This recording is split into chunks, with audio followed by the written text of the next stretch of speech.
Chiapas es un estado rico pero empobrecido. El encono entre hermanos se vuelve cosa común y la cooptación de voluntades materia prima para el desencuentro.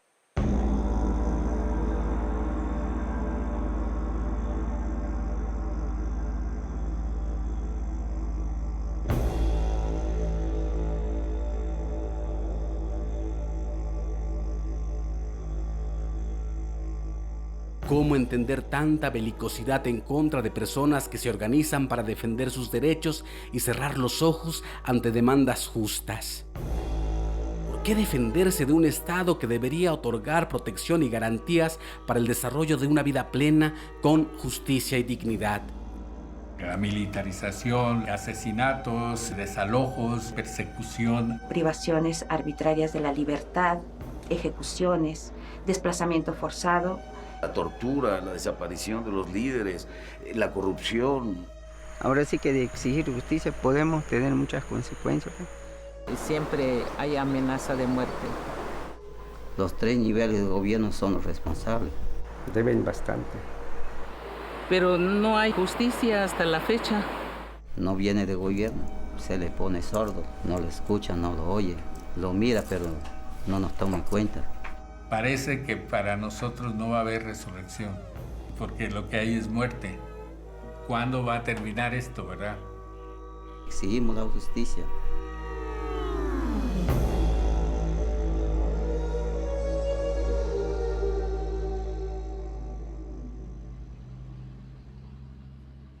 El Centro de Derechos Humanos Fray Bartolomé de las Casas es una organización civil sin fines de lucro, independientemente de cualquier gobierno, ideología política o credo religioso.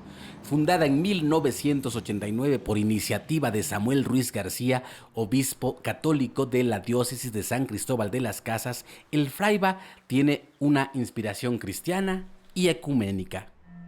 Y el Fraiba surgió como un actor debido a la explotación, a la discriminación, la exclusión que los pueblos originarios en este Chiapas han sido históricamente excluidos del Estado-Nación, ¿no? Trabajamos por la defensa y promoción de los derechos humanos, especialmente de los pueblos y comunidades indígenas en el estado de Chiapas, nos cuentan. Somos un centro que no podemos estar neutrales, sino estamos con las causas de los pueblos, y el Fraiba se creó para ser de los pueblos y para los pueblos. Sus oficinas están haciendo honor a su nombre en San Cristóbal de las Casas, en el estado de Chiapas. Allá fuimos para abrevar de sus conocimientos, conocer los casos en los cuales están involucrados y así ser menos ignorantes y más conscientes en torno al México de abajo, al México de Chiapas, ese que lejos de permanecer en el olvido, se renueva al calor de los días recientes, unos más luminosos, otros más funestos. Son quizá el Centro de Derechos Humanos más respetado de México. Pues la veracidad, ¿no? El documentar bien un caso, el tener los suficientes elementos para poder emitir un juicio o una recomendación, pues yo creo que eso es lo que ha dado frutos, ¿no? Parte central del trabajo del Fraiba, según sus palabras y a pie juntillas cito, dice: promovemos el derecho a la libre determinación y a la autonomía de los pueblos indígenas desde sus derechos a la tierra y territorio, sistemas de justicia propios y ejercicio de gobierno. Denunciamos públicamente las violaciones a derechos humanos, también difundimos informes sobre la situación de estos en Chiapas. Nuestro trabajo está orientado a la recuperación de la memoria histórica y a la situación del conflicto armado no resuelto en Chiapas. Bueno, uno de los trabajos que ha hecho el Fraiba es estar monitoreando, documentando el conflicto armado interno no resuelto, decimos. 1994 en apariencia queda ya muy lejos, ¿no?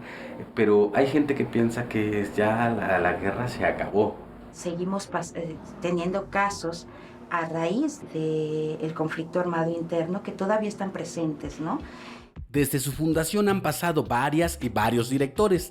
Hoy toca el turno a Pedro Faro Navarro, quien nos habla de los procesos que están acompañando. Nosotros cubrimos la región norte, selva fronteriza, y la zona Altos de Chiapas.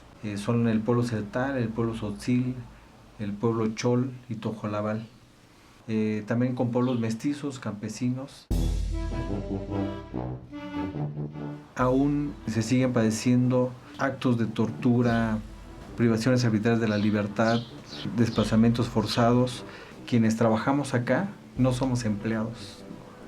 Estamos por un compromiso político y una apuesta política que está enmarcada en la herramienta de los derechos humanos, pero que el fondo es, a final de cuentas, cambiar este sistema de opresión, de exclusión, de marginación que están teniendo varios de los pueblos originarios. Luchar ahí es lo que pretendemos. Hay una gran necesidad de cambiar este sistema y estamos convencidos de ello. Quizás sea muy pretencioso, pero yo creo que es una opción de vida. El Fraiba tiene como premisas orientadoras de su labor la integralidad e indivisibilidad de los derechos humanos, el respeto a la diversidad cultural y el derecho a la libre determinación, la justicia integral como requisito para la paz, el desarrollo de una cultura de diálogo, tolerancia y reconciliación con respeto a la pluralidad cultural y religiosa. Yo lo describo como un espacio de confluencia, ¿verdad?, de muchos momentos históricos, y es un acompañante de la lucha de los pueblos, pero no para realmente exigirle al Estado que establezca la justicia, sino para construir la propia justicia, para establecer la otra justicia. Trabajo complicado el del Fraiba. Su creación nos la platica, y ya que don Samuel no está vivo para contarlo, José Santiago, uno de sus fundadores. Cuando se fundó el Centro de Derechos Humanos Bartolomé de las Casas en 1989, ya había una larga historia de conflictos, de represión, de lucha, de resistencia de los pueblos. Y es lo que hace que se cree este centro, pero más bien que con la idea de defender, más bien era con la idea de construir los derechos. No se explica el Fraiba sin don Samuel Ruiz, ¿no? O sea, él es el que funda el Fraiba junto con Gonzalo Ituarte. Bueno, el Centro de Derechos Humanos Fray Bartolomé de las Casas tiene su raíz en un proceso histórico que tiene su inicio en los años 60, cuando llega un nuevo obispo a la diócesis de San Cristóbal, Samuel Ruiz García, descubre un mundo indígena totalmente ajeno y sobre todo en condiciones de opresión, de pobreza, de marginación, de aislamiento, de sometimiento en las fincas. Y se gesta esta a través de un pequeño grupito de gente comprometida, pero básicamente con lo que se nos ocurría, con lo que teníamos al alcance. Cuando se plantea el Centro de Derechos Humanos, esto genera tensiones y este obispo le resultó un poquito incómodo.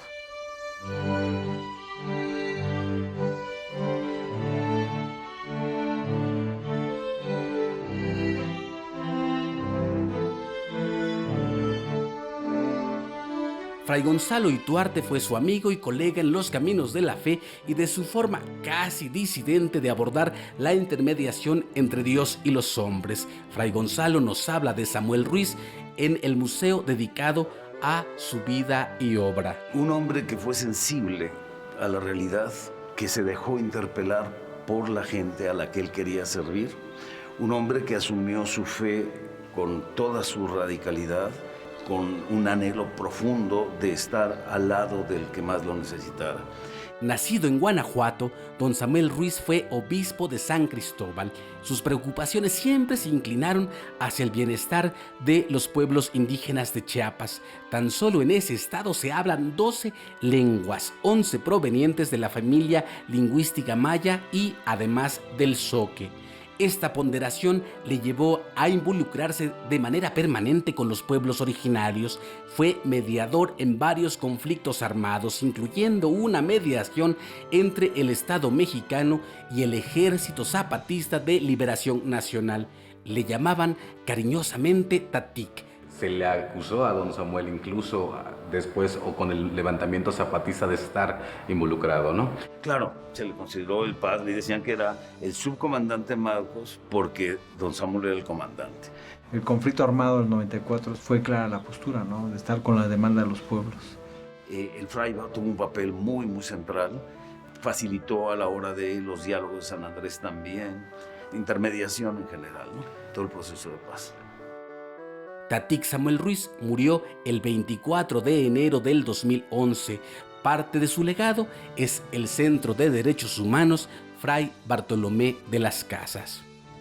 Ha tenido la virtud de tener un alma, digamos, un carisma, una identidad, una misión de fidelidad a su propia identidad, de mantenerse del lado de los pueblos indios, del lado del pobre, de las víctimas, etcétera, que lo ha ido configurando, pero ha ido transformándose a lo largo de los años según las diferentes etapas de la historia que le ha tocado enfrentar, y al mismo tiempo sigue siendo el fraiba.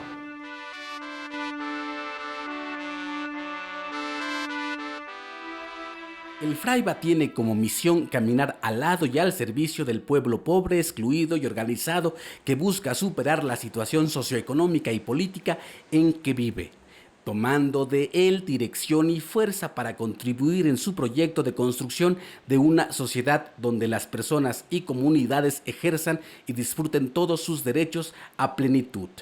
Actualmente en la zona norte los grupos paramilitares son parte de la estructura gubernamental y desde ahí es donde siguen teniendo el control.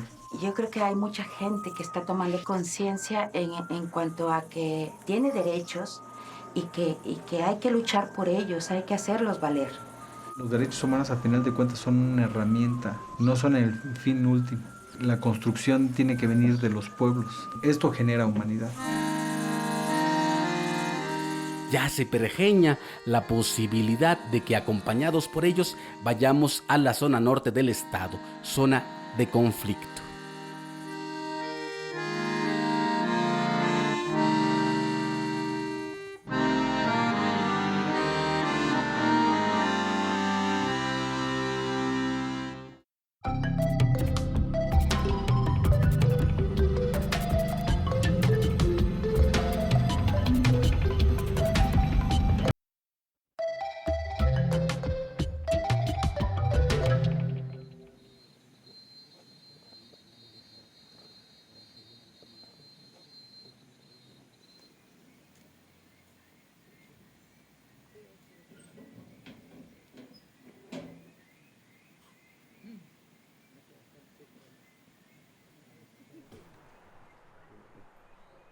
Aquí está enterrado mi papá Mateo Hernández López, que fue el día 11 de julio de 1996 emboscado y asesinado por Paz y Justicia paramilitares.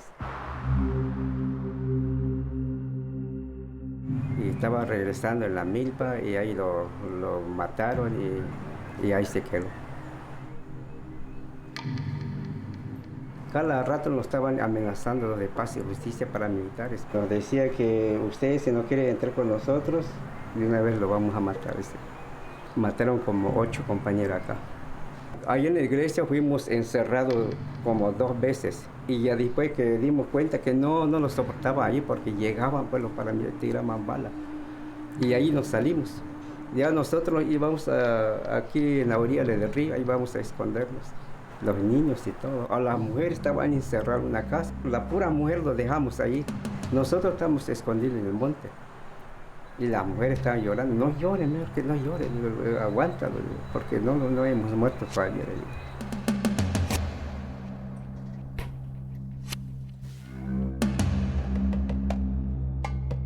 La zona norte de Chiapas es un polvorín desde hace 2 décadas, cuando la irrupción zapatista en el contexto nacional, el desplazamiento forzado y los asesinatos fueron cosa común.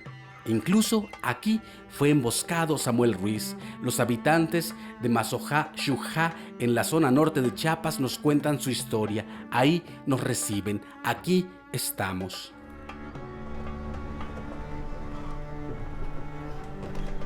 En marzo de 1995, los paramilitares empezó a atacar a la población civil, empezaron a perseguirnos, nos prohibieron ir a las iglesias, todas las casas de nosotros fue quemado, hay algunos que tienen cabeza de ganado, fue robado también las cosechas de maíz, de frijol, de café, todos ellos adueñaron. Y por esa razón tuvimos que que desplazarnos forzosamente en otras comunidades para salvar a nuestras vidas. Como 20 comunidades fue afectado por el conflicto. Nuestras tierras fueron despojadas también, no pudimos pasar durante 7 años. Para salir al pueblo tenemos que dar una vuelta hasta 2 días a caminar a pie. Ya empezó a llegar el ejército, la policía, los convoyes, el helicóptero. Allí andaban juntos en los convoyes los paramilitares. Pareciera que en esta incursión contrainsurgente todo lo que oliera a Samuel Ruiz, al EZLN, al PRD de esos tiempos, no al PRD de ahora, era perseguido. También a los solidarios que recibían a los desplazados eran objeto de la violencia que proviene de la guerra. Aquí se refugiaron las personas que no estaban de acuerdo, por eso era el coraje, era el odio que por haber permitido de que entraran aquí los desplazados. Entonces teníamos que ser eliminados, desaparecidos. Y la gente, los que son de ahí en la mera iglesia, se rinconaron más para acá. Aquí se vinieron a refugiar un poquito más por acá. Pero como las mujeres se quedaron allá, agarraron piedras, palos para que no entren. ¿Las mujeres se enfrentaron al ejército? Sí, pues para que no lo dejan pasar hasta acá. 5 comunidades que recibimos acá.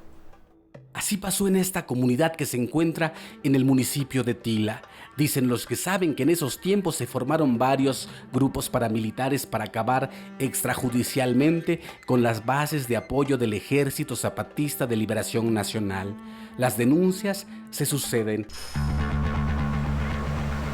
Fue el 2 de septiembre de 1995 y llegaron como 12 convoyes de soldados revueltos con la seguridad pública. Lo tomaron el convento y tomaron casa parroquial.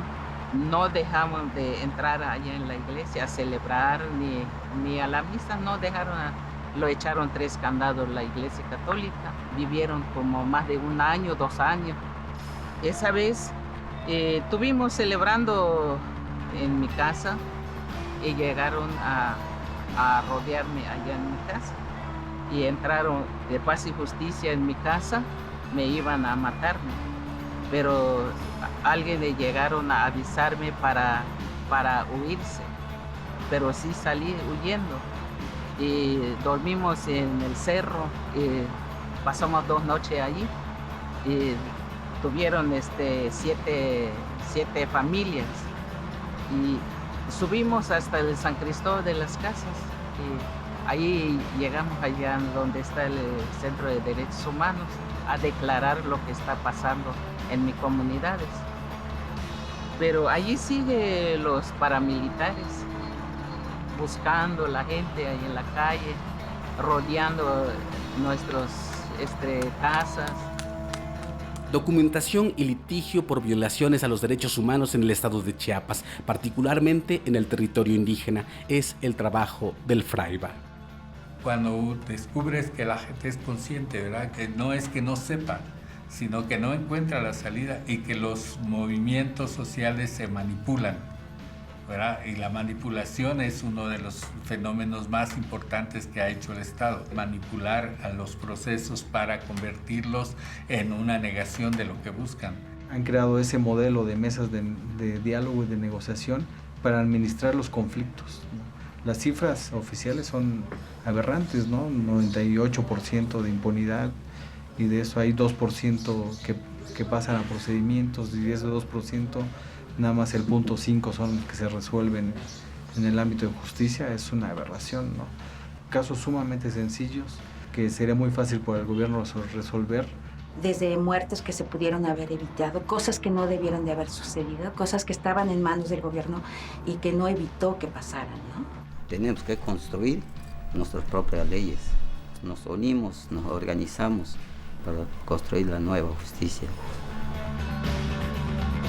¿Estás consciente de que muchas de las casos que apoyas van contra un poder en específico? Claro, claro, porque son quienes violan los derechos humanos, ¿no?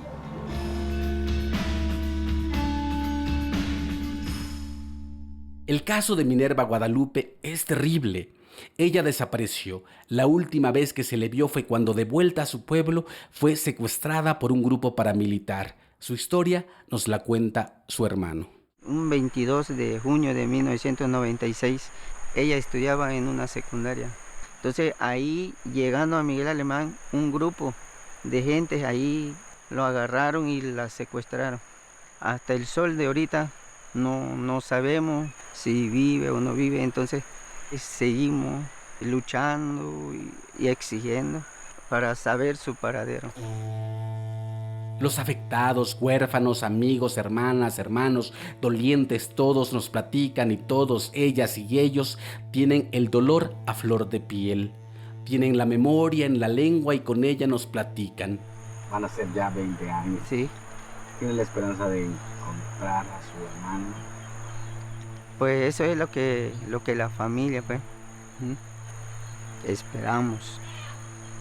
Pero se imagina, casi 20 años y no saber nada, pues ya, digo, ya para mí ya es difícil que esté viva, pues, mi hermanita. Hay una cierta psicosis, como un ser humano, pues, de que se desaparece un miembro de la familia, pues, es algo difícil, algo serio. Entonces, eso es lo que le pasó a mi mamá. Murió.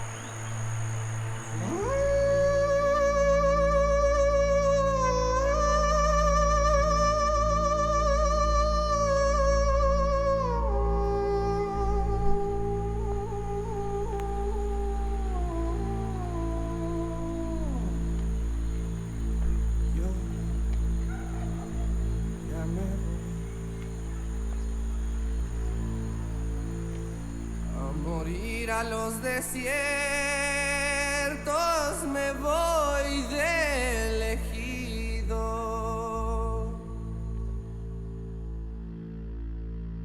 ¿Por qué mantener la memoria? ¿Por qué negarse al olvido? Manuel Martínez Pérez nos devela el sentido de ello. Los pueblos, si de algo saben, es de la memoria y la palabra. Hacemos los aniversarios así como está el altar. Como una fiesta lo hacemos en año con año, de no olvido. Los vienen los nietos, los chamacos, los que no alcanzaron a ver del conflicto, para que ellos lo sepan, pues no queremos que se olvide.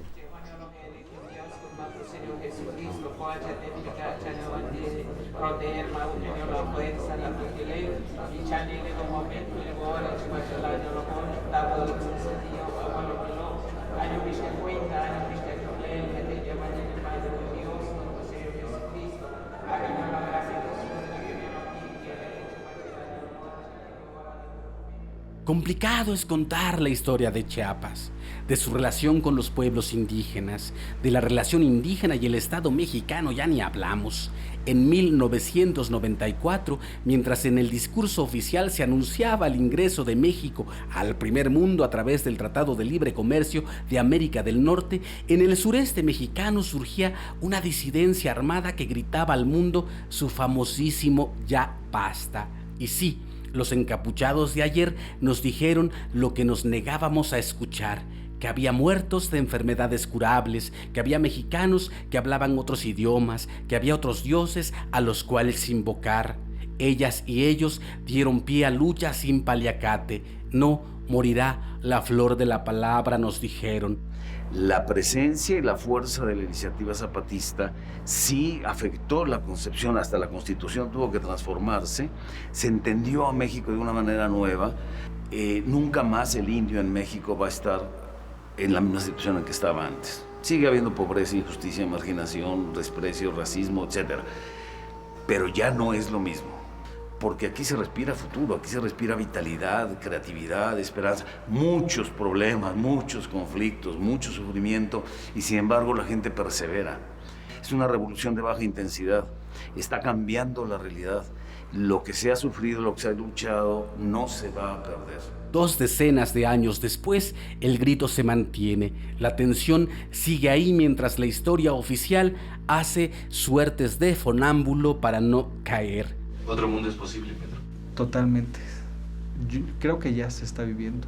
Sí están construyendo otro mundo posible y lo podemos ver, ¿no? Tienen sus formas de autogobierno, sus formas de educación, todo un proyecto donde ellos están decidiendo como pueblos su vida. Nos aceptamos o nos reconocemos el derecho a vivir y a vivir acá y a vivir en este territorio. Me parece que hay mucha fuente, hay mucha razón para la esperanza aquí.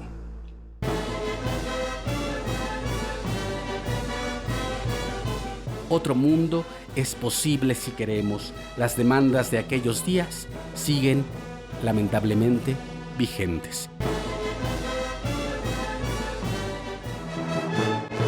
Tlaxcamati, Miak.